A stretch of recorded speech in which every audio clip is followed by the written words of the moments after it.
Welcome to the 370th episode of the Reading and Writing Podcast. Stay tuned for my interview with Kirsty Manning, author of the novel The Lost Jewels. And stay tuned after the interview for a short excerpt from the audiobook of The Lost Jewels.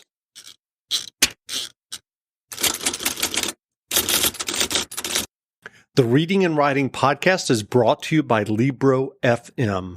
Libro.fm lets you purchase audiobooks directly from your favorite local bookstore.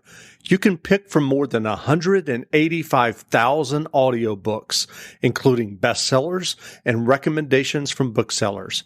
You'll get the same audiobooks at the same price as the largest audiobook company out there, but you'll be part of a different story. One that supports your local community and your local bookstore. If you're new to audiobooks, they're the perfect way to get more books into your busy life. You can listen during your commute, while doing chores, walking the dog, or just relaxing at home. All you need is a smartphone and the free Libro.fm app.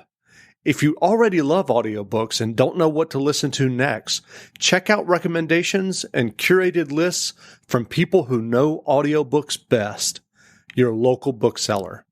Here's your special offer from the Reading and Writing Podcast.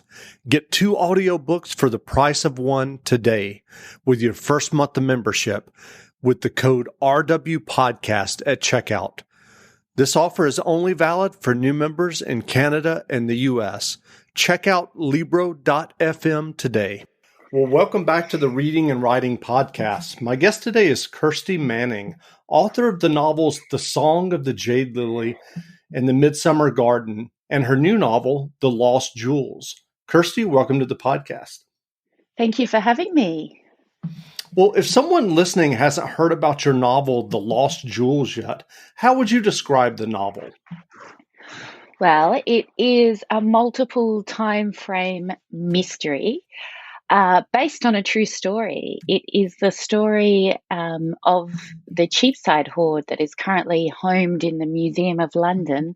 And in 1912, the story goes, some navvies, some workmen dug up 500 pieces of precious jewellery on a work site in Cheapside, London, just behind St Paul's Cathedral. And then those jewels quickly disappeared again. They were pocketed, they were pawned. You can imagine to these very impoverished workmen, they really were life-changing for them in many ways. And so it's a great mystery what happened to all the jewels. But somehow a pawnbroker got hold of it and he collected 500 pieces and they ended up in the Museum of London. And so we're fortunate that we do have some. And we're talking an emerald watch the size of a baby's fist, bags of pearls, Byzantine brooches, sapphire rings, and a Champlive diamond ring. And the Cheapside hoard is my imagined story of that jewelry. So it's a story of Essie, Irish immigrant whose brother is one of the workmen on the site. And she was there the day the jewels were dug up in 1912. And it is also the story of Kate, a contemporary jewelry historian from Boston, who is sent to London to write a story on the Cheapside jewels. And while she's in London, she decides to find out a bit about her great-grandmother's story, Essie, because she doesn't know why Essie left London all those years ago. And she starts to not only research the history of the jewels, but the history of her grandmother's story. And then there's a third strand running through the book, which is an origin story of a piece of jewellery. So we see one of these precious pieces of jewels that's in the museum from origin, so from in the ground, across the trade routes, across the seas, and imagined. We see the process of crafting a piece of jewellery and how it ends up in the museum. And that's all fiction. Of course. That's great. Well, you said that there was 500 jewels in the Cheapside jewels that were collected. Have historians been able to speculate about how many there were originally? Look, they really have no idea, but the breadth of the jewels found and the value of them suggests that it was either a working cache of a jeweler who was repairing for the aristocracy or royalty, because only the very wealthy would have had such a mass of jewels. But don't forget, but they have managed to date the time that they think they were buried based on some later pieces of jewelry, and they put it around the mid 1600s, which of course is the time of the Civil War in England, the Great Fire, and also the Plague. So my burning question always was, who would bury 500 pieces of jewelry and never return? And of course, when you overlay that, if you go back to 1666 and you've got the Great Fire and you've got the Plague and of course the Civil War before that, there's any number of reasons somebody would hide a cache of jewelry in the ground and never come back. So when did you first learn about the Cheapside jewels? I stumbled across an article, a review of the exhibition, quite by accident when I was researching the Song of the Jade Lily. As happens when you're writing historical fiction, you kind of go down rabbit holes of research. And I was doing a day of that one day, and just stumbled across this random piece, and I was just enthralled by the story, and I thought there were so many gaps in between what the historians know and what they don't know. It's just ripe for fictionalizing, really. And did you know at that point you wanted to write about it and you just set it aside since you were working on something else? I did. I created a folder on my on my computer, and I started printing out things and put them away. And because of course it's very tempting for a shiny new idea to take over when you're in the depths of when you're in the murky middle of a novel. It's very tempting to put it aside and think, no, this idea is much better. But so I did. I quietly started reading around it, but I knew that it would make a great story. But it's quite a technical book, and it's, as I said, it's multi-layered, and I just wanted to be sure that I could do it justice. So I needed a big run-up to do this book. So what can jewels and jewelry tell us about history and specific historical periods?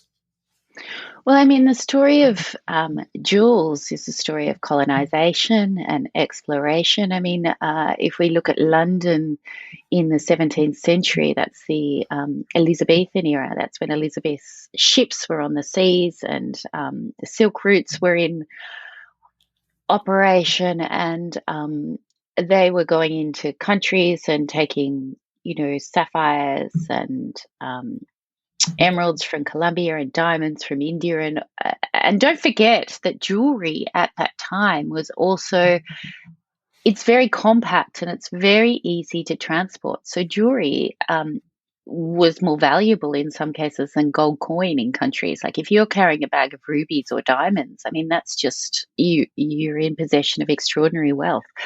And so it tells you about the fashions. If you look at what the women were wearing, and at that time, there was a mercantile class rising in London in the 17th century. And so it was possible not to be wealthy, not just as an aristocrat, but as a merchant trader. And so you see those photos of men and women with frilly collars and necklaces, enamel and gold and gem-studded necklaces sewn in and stitched onto their bodices. And they'll have rings stitched into the ruff of their sleeves and the neck, their lace ruffs, just to kind of show their wealth and show, I guess, one up the aristocracy who are losing their wealth. And so it tells you a lot about the tastes of the time. And also a piece of jewelry can be melted down and remade and reshaped over the years. So what's unusual about the Cheapside hoard is we wouldn't have seen, like the enamel would not have lasted on many of these precious pieces of jewelry because it just would have worn away against the body. And so it's the story of the craftsmanship at the time and the care and the hours that were put into making a single perfect piece of jewelry. Well, while researching the lost jewels, was there anything that surprised you about the history of jewelry making? Uh, it didn't surprise me, but I actually went to a Cartier exhibition, and at this Cartier exhibition, I mean, many of us, most of us, I will never in my life probably wear a multi-strand diamond necklace anywhere, you know, but to see one up close, it takes your breath away. Um, the decadence and the extravagance and the exquisite craftsmanship, it really is a pinnacle of beauty and the pinnacle of human achievement. I mean, it's something magical, and it's a team of people that strive to create this piece of magic. And when I was at the Cartier exhibition, I saw some of the sketches, where they kind of list exactly how each diamond is going to be cut and faceted and where it's going to be placed on a necklace. And there could be 2,000 diamonds on one of these garlanded necklaces. And it took 2 or 3 years for these pieces of jewelry to be made. Just one piece of jewelry, many, many hands, gem cutters, polishers, designers, goldsmiths, the hand-wrought nature of it and how they all work together to create something so perfect and so exquisite. It really is in very like teeny tiny hammers and you know, it's like painting on a piece of rice. It's so extraordinary and they're so dedicated. So I think, you know, as a writer, I'm very dedicated to craftsmanship. But when you see it's that mastery of an art, when you see exquisite jewelry like that, we think it's ostentatious, but it is also representing not just the wearer, but the people who made it. It's their story as well. Sure. And what's the value of something like that? The one that you mentioned that you saw with the design. Do you remember? The Cartier, I mean, I think they're priceless. There's some that they wouldn't even sell. I think they replicated one. I saw, you know, the movie Ocean's 8 that Yeah. had a Cartier necklace. They replicated one that I saw, and that cost $150 million, apparently. Oh God. Wow. So probably won't be wearing one anytime soon. Yeah. Yeah. So what are your earliest memories of reading and books? Well, I grew up in rural Australia, a long way from the city. So books really were my entree into the world. So my earliest memories were um, we have a children's story series here called Cuddlepot and Snugglepie, which is about two little gumnut babies. It's very Australian. And then I read a lot of the British series, the Enid Blyton, and then later, getting the American classics, Huckleberry Finn, Catcher in the Rye, To Kill a Mockingbird in my teens. But what literature gave me when I was very, very young and in my teenage years was an entree into the world. I mean, I hadn't really spent a lot of time in cities at all, and I certainly had never been overseas. But, you know, when I started reading the Russians, I could imagine a Russian winter, and it's 40 degrees Celsius in Tamworth, where I grew up in summer. So it's hot, hot, hot. But, you know, you can transport yourself into the most bitter, barren Russian winter and you know, through books, have friendship and learn about food that I'd never seen. Books really can let you travel outside a world when you can't access it any other way. And I think that's why people are going back to books at the moment, actually. In Victoria, I know you've had a dreadful time. I've been thinking about you all in America, and in Victoria, we're back here in lockdown. So we've got another, I think it's 6 weeks to go where we're not allowed out except for you know, essential things. Sure.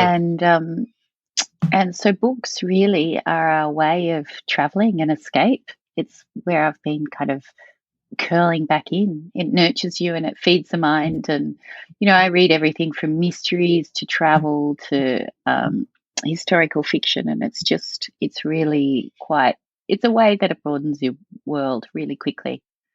Sure. And it forces you to slow down and think and really engage in a way that watching Netflix doesn't, which, by the way, I have also been watching a lot of. No, I don't think you're the only one. So what was your path to writing and publishing your first novel? Well, I studied literature at university, and I worked for a time in book publishing. So I worked as an editor in nonfiction area.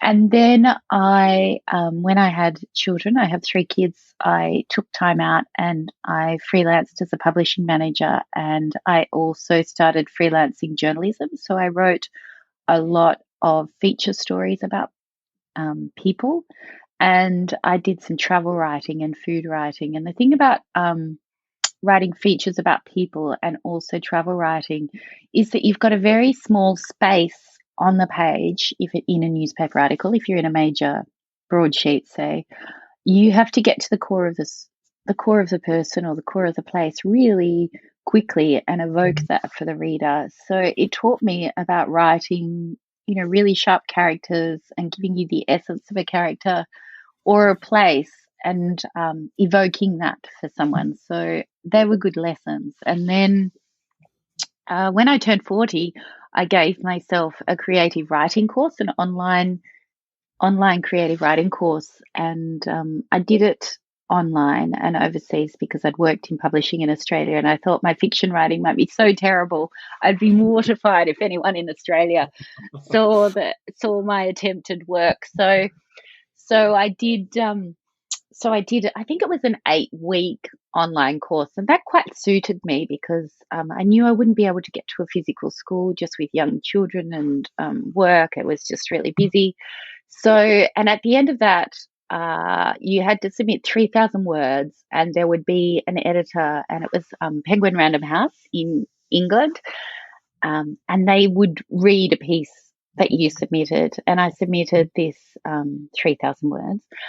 And I can't believe, I look back at it and I think, did I show that 3,000 words to anyone? It's so bad. But she wrote a very kind review of the piece back to me. And she said, if you can sustain a novel with this voice, I think that you have no doubt that it will be agented and published. And that was The Midsummer Garden. So I decided to treat myself as a writer then, and I gave myself 6 months to finish the manuscript and send it out to agents. And then I was picked up by Curtis Brown in Australia and overseas, and then my first novel went to auction, and they bought that, and they said, "Do you have a second novel?" At the time that they bought that, and I had just been on holidays with my family in Shanghai.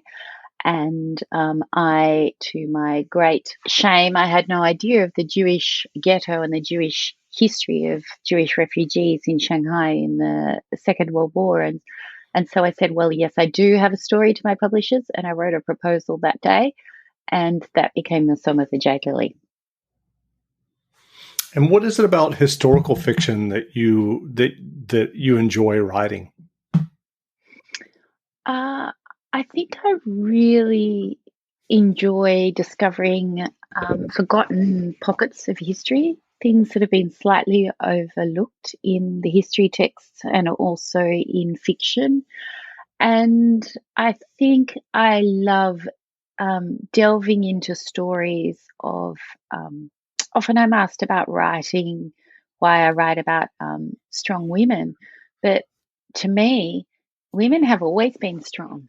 I don't think that has changed through history. I just think they haven't been written about, and they weren't given a voice because they were getting on with the business of, raising families and taking them across the seas to new nations, and just had their heads down working hard. And so I wanted to give voice to those women and kind of pay homage, in a way, if you like, to the people that really have forged our history, who forged the history of people who've gone before us. So I think And I think history teaches us so many lessons. We always say that we won't forget, but I knew if I wrote a story about immigration and refugees in Australia in contemporary times, it would be really unpalatable and didactic. People in Australia and perhaps America would turn away from that because it's a really fraught and emotional topic.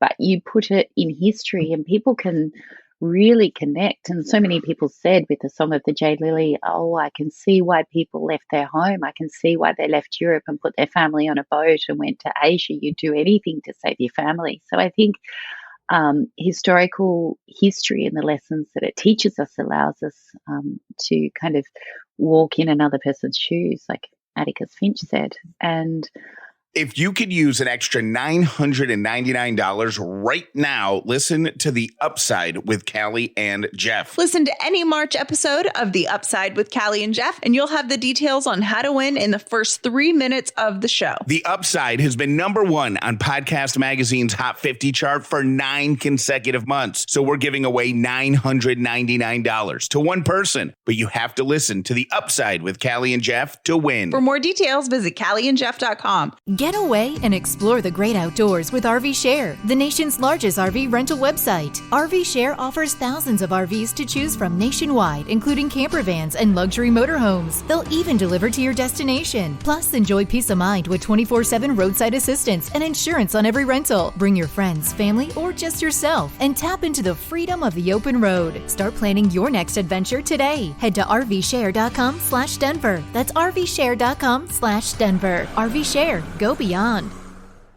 And I think, of course, when I wrote The Lost Jewels, I had no idea that in Australia, we've had the worst bushfires this year that we've ever seen across our country. And now we are all locked inside because of a crazy plague sweeping the globe.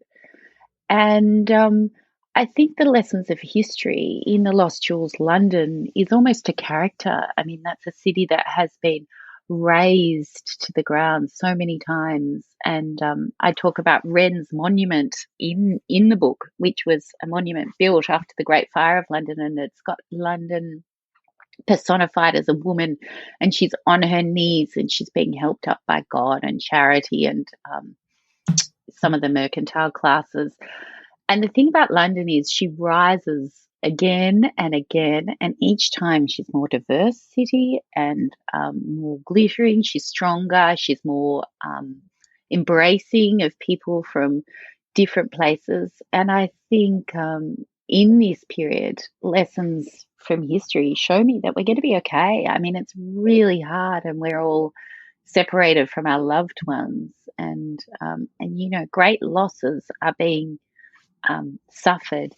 But what people are realizing is the things that get us through are hope and resilience and community and reaching out and connecting with people. Like, that is all the stuff. People are recalibrating at the moment what is precious to them. And The Lost Jewels is about what is precious. What is the meaning of jewelry? Is it the value of the jewelry? Is it in the craftsmanship, or is it in the promise when somebody gives you a piece of jewelry? Because that is always a gesture. That is always a promise.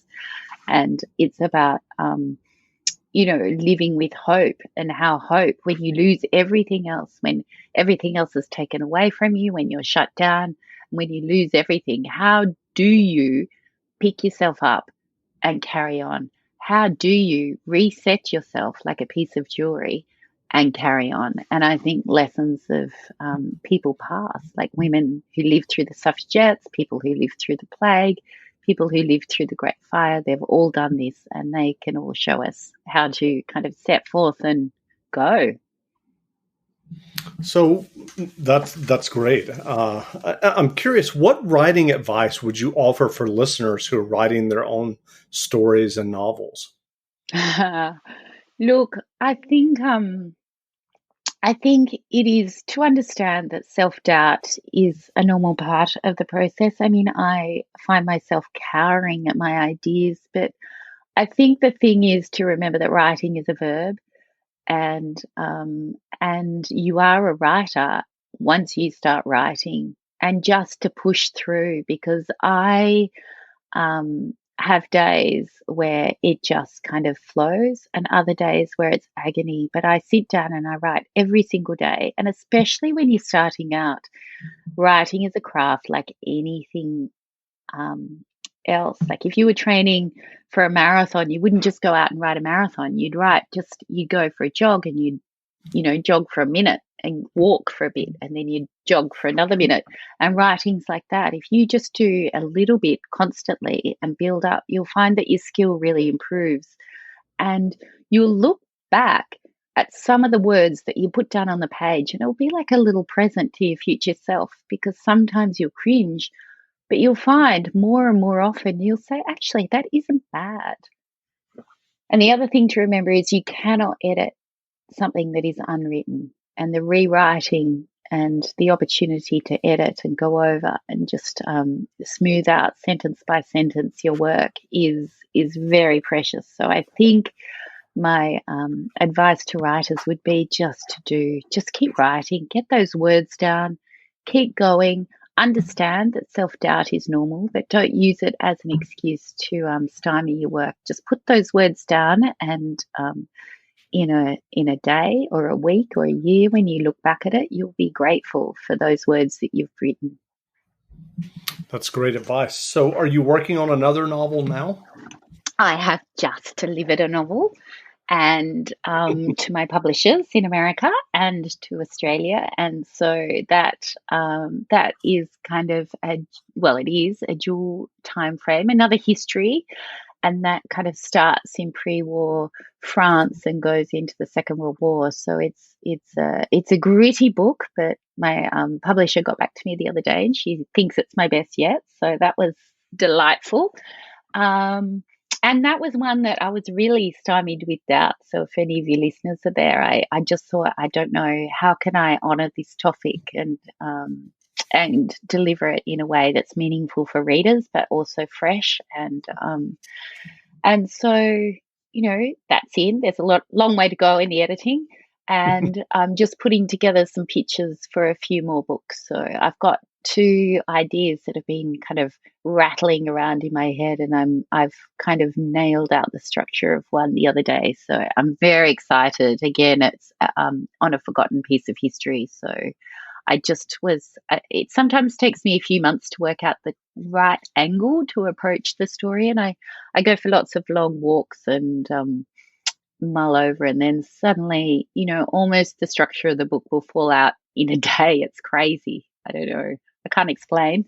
There's no science to it, but there's something that happens in your subconscious, I think.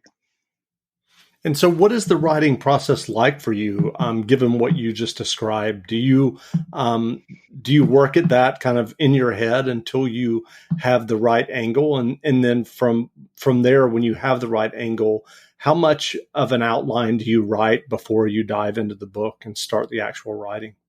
Great question. I have the kernel of an idea, and I have a notebook that I will start jotting down characters, and I'll start playing with names and maybe giving them attributes.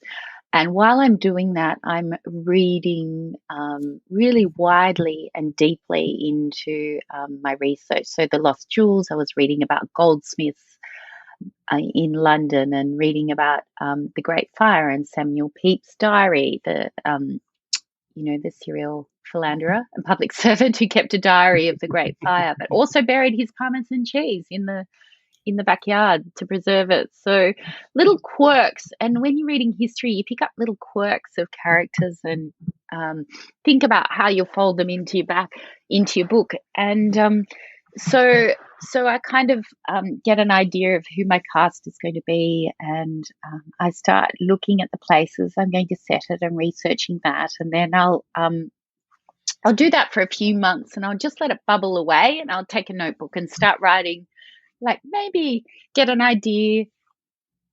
I have an idea of the beginning, the opening scene, and the ending scene, and I'll jot those down.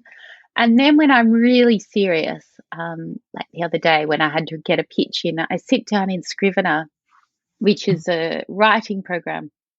And it's enormously helpful for any listeners out there for I find, for writers, but especially if you're writing from multiple points of view or time frame, because you can map out the different threads of your storyline, the different narrative threads, and you can almost see at a glance. I mean, it's not a science, but you can see at a glance whether you've got too much of one storyline or too much of another, or you can really. And then I kind of put in the beginning, I put in the ending, I put in a couple of key turning points in the book, and then there'll be a couple of scenes that I really want to get in there that I've read from my history, and I think that's really important that kind of that moment gets passed on to the reader. So I'll put a few of those in. But the trick is, of course, when you're writing historical fiction, not to let the history dictate the story,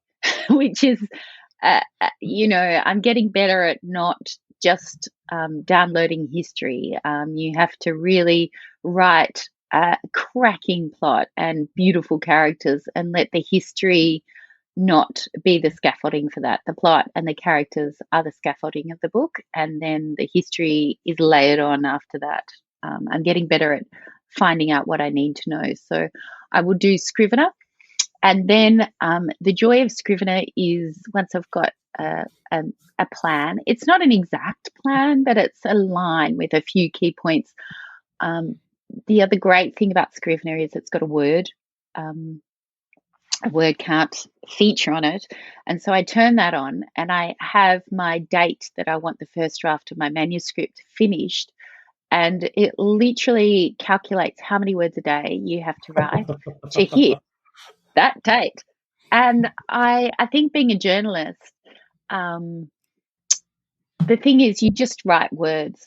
Give me 1,000 words by tonight, give me 2,000 words by tomorrow, give me 3,000 words, on Wednesday, and then you'll have 3 or 4 articles going.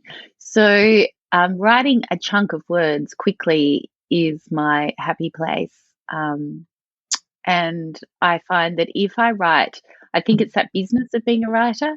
If I write regularly, especially at the beginning, because you don't really know exactly who your characters are. It takes me about 20,000 words really to feel what my characters are, and sometimes almost to the end of the book to work out what the real themes of the book are. And then you go, okay, I see what's happening here. And then you go back to the beginning and really beef up your characters and give them all backbone based on, how the story has evolved. Because, of course, as the plot continues, you work out how your characters would react to certain situations, and that really determines, who they become. And you might want to kind of have a tinker with that at the beginning again. So I think the discipline of writing. Having said that, I can go through periods where I'm really quite stymied, and that's when I was talking about going for the long walks. And with this book I last delivered, it's about quite a difficult topic. We're in isolation. It was quite, it delves into some quite, I guess, some dark trauma, and it's can be a hard place to carry that in your head. So I would say to readers, if you're writing about dark things, sometimes exercise and sunshine and fresh air, is really important. So, so the walking just became a way of just making sure that I stay buoyant, if you like, and that's as much a part of writing as anything else, because you can get really wrapped up in your story. And when you have children and a family, and especially when you're in lockdown with them 24/7, they don't give you a lot of space to be in your head all the time. So you need to find a way to kind of get in and out of your story quickly. And I find Scrivener and writing regularly does that. But having said that, at the end, just before my manuscript is delivered, I'll often have like a huge creative flurry where I will write thousands of words, or I'll cut thousands of words. I'll kind of see the true line of the story, and it will come together. So I guess I am truly journalistic in that regard, in that I write up right to that final hour. I wish I were that person that has it prepared months in ahead. And with my next book, I've made promises to myself. Never again, I said. But, I've been saying that since my university thesis, so we'll see. We'll see. So what novels or nonfiction have you read recently that you enjoyed? Well, I'm in the middle of one at the moment by Layla F. Sayed, Me and White Supremacy, How to Recognize Your Privilege, Combat Racism, and Change the World, because I think we all need to try a bit harder. And I'm trying to kind of educate myself in areas that maybe I haven't. I have always felt that I was across, but, I'm listening a lot more. So I am reading that. I have read some memoirs of people in wartime era, and I've been reading a bit about pre-war France, which has been fascinating, and life on the Riviera, which has also been fascinating. There's a book called it just escapes me. Anyway, there was a history on the Riviera, which I've just read. I've got on my desk here, I've got Sally Rooney's Conversations with Friends. I read Normal People, but I missed Conversations with Friends, and I understand that's very remiss of me, so because she's a wonderful writer. So I'm having a read of that at the moment. And I've got a book here that I bought. I've got Anne Patchett's new novel, The Dutch House, that I'm about to start. And I've also got a book that I bought for one of my teenagers called Flow, which is the classic work on how to achieve happiness, because I bought it for everyone to read in lockdown, and nobody has bothered to read it. Well, hopefully they'll read it. Have said thanks, talk to the hand, and so I'm reading it. Good.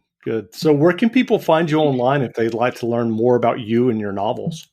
Oh, I love to hear from people. So I'm at Kirsty Manning AU on Instagram, and kirstymanning.com on my website, and there's a contact page.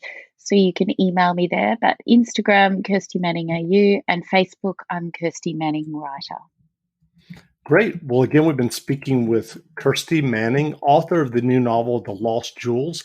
The novel is available now, so go buy a copy. And Kirsty, thanks for doing this interview. Thank you very much.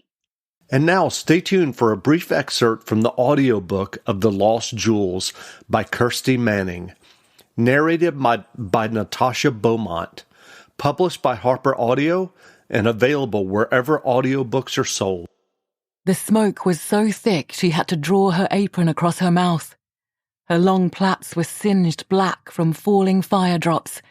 They'd need to be chopped off. Mama would be furious. But she had made a promise to Papa. She had to see it through, even though the roar of flames raced through the narrow cobblestone streets. No one would be missing her yet. Mama would be passing under London Bridge in the long boat with the baby, both wrapped in heavy woolen blankets to protect them from the embers raining down. The girl had begged, then pushed mother and baby into the overcrowded boat as barrels of oil and tallow exploded behind her, promising she would jump in the boat behind. "Think of the baby, Papa would!" Her words had been whipped away by the searing easterly, and the boat was swallowed by the haze as it left the dock. Onshore was chaos as families unloaded trunks and leather buckets filled with their most precious goods. Horses snorted with terror and threw their heads back. Hooves clanged against cobblestones. The beasts' ears were pinned back with fear. The girl was grateful her mama and little Samuel were gone, safe. The flustered captain had braced his leg against the timber wharf to steady the boat. He'd held out a hand to the girl, but she'd stepped backwards into the smoke and shower of embers, turned on her heels and ran. She'd kept running uphill, away from the Thames, until she could make out the line of St. Paul's steeple, tall and grey against the orange sky. The cathedral's stones exploded like gunpowder as she fought her way through the panicking crowds streaming towards the river. Her steps slowed now as she trod carefully, looking down to avoid the rivulets of lead and shit flowing over the cobbles. She put a hand out to feel her way along the walls. Her fingers trailed across rough timber beams as her boots crunched over broken glass. The girl had lived and played in these streets and lanes all her life, and she counted them as she passed. Ironmonger, king, honey, milk, wood, butter, then Foster Lane. Almost home. The two buildings flanking hers were engulfed in red flames. Men with rolled-up sleeves were trying to douse the fire with paltry buckets of water. The fire hissed and roared up the walls and across the wooden shingles, as if laughing at the people below. "Get away! It's too late! Drayton Blackfriars! St. Paul's is afire!" It was too late to turn back. Not when she was so close to home. Not when she'd promised Papa. The frenzied chimes of St. Mary Le Beau's church drew her closer, and she inched through the thick smoke. When she felt the familiar wrought-iron number beside her front door, she threw herself against the door and forced it open. As horses cantered past and people scrambled to climb onto carts, headed for the docks or beyond the city walls, nobody paid any attention as the girl slipped inside number 32. Her chest was burning, as if with each breath she was drawing the fire deep into her lungs. Tears formed, but she wiped them away with her filthy sleeve. Now was not the time for self-pity. Instead, she fell to her knees and crawled over the blue Persian carpet in the entry hall and into the tiny room beyond, Papa's special workshop. Quick as a lark, she removed the key tied to a ribbon around her neck. She kept it tucked under her clothes whenever he was away on one of his trips, like a talisman to sing him home. The firestorm surged. Heat poured in through the smashed windows and the open front door. The thunk of timber beams and collapsing houses surrounded her. The shingles atop her own roof started to smoulder and whistle. Time was running out. The girl unlocked the door and hurried down the narrow stairs. Stepping into the chilly cellar, she felt a moment's relief. It was so calm, so quiet after the tumult of the streets. She squatted to find the telltale bump in the dirt. It was their secret and she had to retrieve it. She knew Papa would understand. She'd promised him she would look after Mama and little Samuel, but the coins hastily wrapped in Mama's shawl wouldn't last long. She mumbled a quick prayer, then seized the shovel stowed in the corner and started to dig.